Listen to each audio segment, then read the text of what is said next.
Uşaqlar, siz bilirsiniz ki, bizdə bu həftə peşələr həftəsidir və biz həftənin hər günü müxtəlif peşələri öyrənirik. Bugün isə bizim öyrənəcəyimiz peşə musiqiçilik peşəsidir. Gəlin, valideynimizi otağa dəvət eləyək. Uşaqlar, Fuad bəy Ləmanın atasıdır, o bugün bizə gözəl musiqilər ifa eləyəcək. Salam dostlar, mənim adım Fuaddır, mən Ləmanın atasıyam, piyano ifa edirəm. Yəni gördüyünüz bu alət də mənim demək ki, iş alətim sayılır. Ağrısın saçlarayın, ağrını kullanmayın. Azerbaycan, Azerbaycan, ey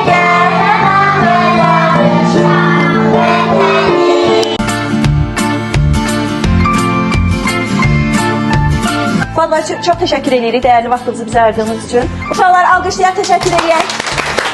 Uşaqlar, bugün peşələri öyrəndiyimizin artıq ikinci günüdür. Və biz bugün hansı peşə ilə tanış oluruq?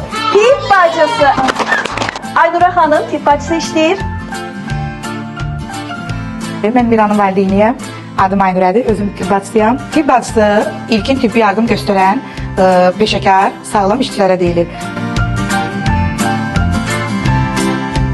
Bu isə... Qorxmayın, biz burada heç kimə iynə vurmuruq.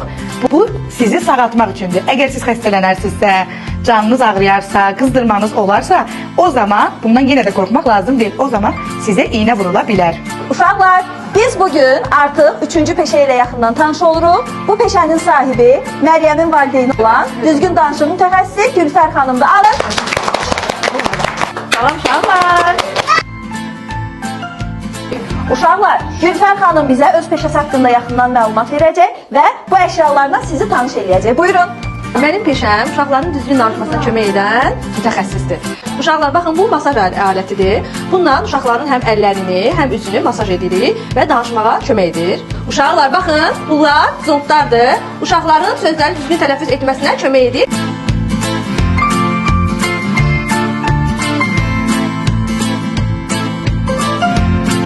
Uşaqlar, biz artıq bugün dördüncü peşəmiz olan həkimlik peşəsi ilə yaxından tanış olacaq.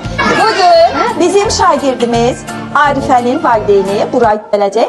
Salam uşaqlar. Necəsiz?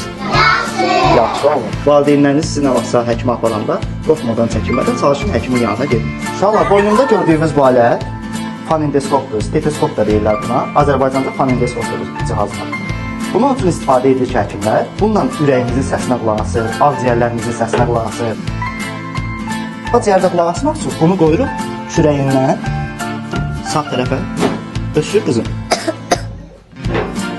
Öskür bir də. Birindən nəfəs al.